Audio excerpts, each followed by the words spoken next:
I recently promised someone some exercises for Tai Chi, in particular the transition from low form or snake creeps down to golden rooster stands on one leg. So this is just some simple exercises with a focus on staying balanced.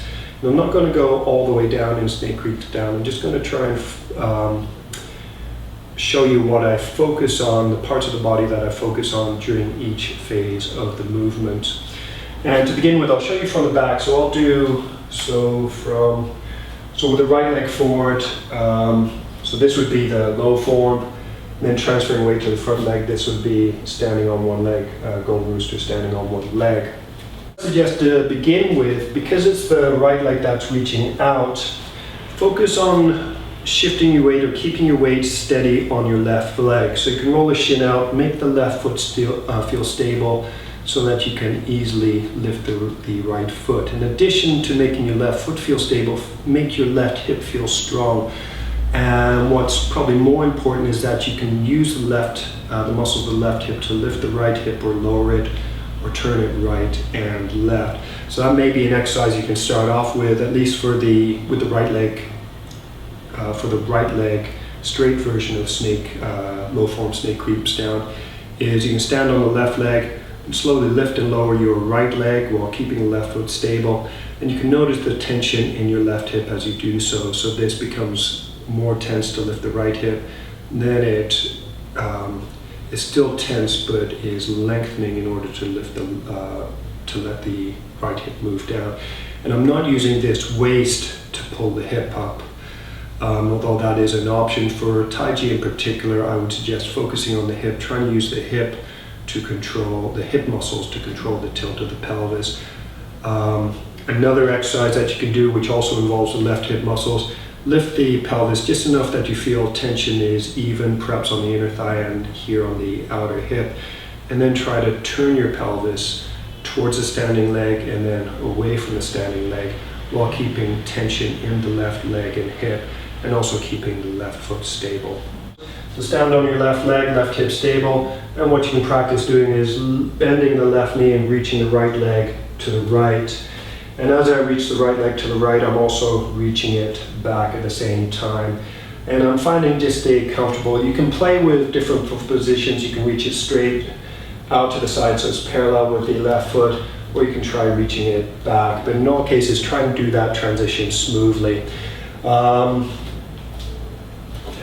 So left hip strong, left foot strong, reach your right leg out to the side. Keep your weight on the left leg. And then from there, use your left hip, turn your pelvis to the right.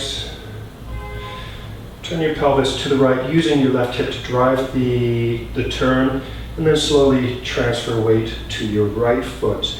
So make the right foot strong, the left foot can relax, and now you can use your right hip to turn the pelvis square to the front. And as you turn the pelvis square to the front, the left hook hand will turn back. Now, I'm not sure if the left heel should be lifted or not. You can experiment depending on your teacher, but I think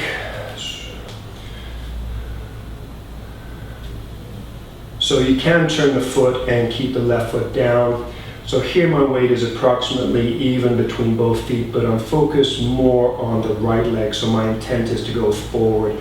So from there I can just shift forward a little bit to the right foot, make sure my weight is on my right foot, and then I can bring the left hand and left knee forward and up. And as I bring the left foot up, my right leg is stable, my right foot is stable, I'm using my right hip. As I bring my right knee up, I'm using the right hip to turn my pelvis backwards. And that action can go together with bringing the left foot up and the left knee up and the right hand comes down. Right, prior to warming up or prior to doing this exercise, well, maybe a good way to start is to practice the actual opening movement, just focusing on the legs. And normally when I teach shifting weight from one leg to the other, I start with the feet apart, and then it's easy to feel when the weight is totally on one leg. This foot can be lifted, weight is even on both legs, weight is even on the other leg. This foot is strong, this foot is relaxed, I can easily lift this foot. With the feet together, it's a little bit more difficult. It takes a bit more concentration to feel which foot your weight is over, and it takes more concentration to keep your weight where you want it to be. So a good exercise to work towards golden rooster stance on one leg is to shift your weight just enough that you feel weight is even on this foot.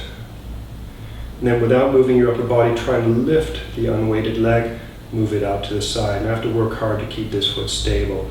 So try and find a position where your feet are about shoulder width or hip width apart and shift. Find the place where you're even on both feet, and then shift your weight to your other leg. Lift this leg, put the leg down. Weight is still on the outside foot, or in this case, I'll mirror you, so weight is still on the right foot. And then I'll shift the weight gradually back to both feet. And then to go the opposite way, I'll shift my weight to the right foot. I'll lift the left foot, separate the feet, shift weight even to both feet. Then shift weight to the left foot. As I shift weight to the left foot, this heel lifts because I haven't bent my knees. Then I'll bring the feet together. And then from here, weight is still on the left foot.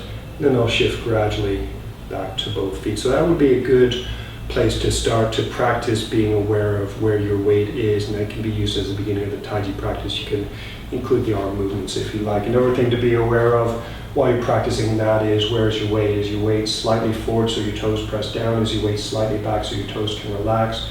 Is even further back so that the fronts of your feet lightly press the floor, and it feels like your weight is more in front of your heels. So I'm having a little bit of a challenge with my knees right now, so this isn't as smooth as it should be, but so I'm not going as down as low as I could. Now, if you two have any problems, or if you want to be careful with your knees, then probably don't go down this low. But so if you want to go down a bit lower, so this might be the starting position. Look something like this. Try to we'll focus on the legs right now, not worry too much about the arms. The fingertips are together. The right hand is in front of the left armpit. So from there, you can bend the knee. As the left knee bends, the right foot can move out to the side. And I'm moving it slightly behind the left foot. So I'm going to bend the left knee, and as I bend the left knee, it feels easier to let the pelvis turn to the right because I'm going down low. As I turn the pelvis to the right, I'll turn my left arm, and you should be able to do it in such a way that it feels like the turning of your pelvis to the right also causes the left arm to turn in. So turn the pelvis to the right. I'm keeping my left leg very strong, and I'm dropping my right hand. My weight is still mostly on my left leg. It's not totally on my left leg, but most of the effort's in my left leg. I'm trying to keep my spine long, and then I'm going to face that way. If you talk to a lot of people, this foot should still be turned in. So I'm going to cheat a little bit. I'm going to have my foot turned out. Then as I shift my weight to the right, weight still mainly in this leg, but the effort is mainly in the left leg. And just about here, now I'm going to transfer the effort or the intent into my right leg. So my right leg is going to be more strong. And then I'm going to focus on using my right hip to turn my pelvis to the front. And then from here, so my right arm is up, my left arm is back, the fingertips point back. And try and it can be easy to make the left arm feel tense here. The challenge is getting your weight forward onto the right foot. So if you stretch too long, you may have to bend forward quite a bit. We may have to bend your knee forward quite a bit in order to get your weight smoothly onto the right foot. So I would advise against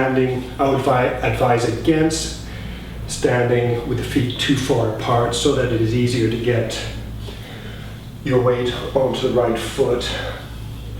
So as you get better, you can work at increasing distance if you choose. So from here, it's easy to lift the left heel. And then as I lift the left foot off of the floor, I'm going to open the hand. And as I drag my left foot forward, my left leg and my left hand come forward at the same time. Like I said, I'm using my right leg. It feels natural to tilt my pelvis back, and my right hand can drop like so. So some exercises that you could do to make this transition a bit more smooth. On the floor, in a low squat, so I'm squatting with my left knee, keep your left leg, your left hip tight or strong. And what I suggest, turn your hips to the right. So I'm mirroring you. So with your right leg strong, turn your hips to the left. And as you turn your hips to the left, work at turning your foot out. Then turn your hips to the right and turn your foot in. And then that can turn to turn the foot out. Shift weights to the, so I'm mirroring you. Shift weight to the right foot. Lean forward. So if you can't get all of your weight onto the front foot straight away, it may help to drag the back foot a little bit closer to the point that you can easily lift the foot off of the floor. Again, the key point,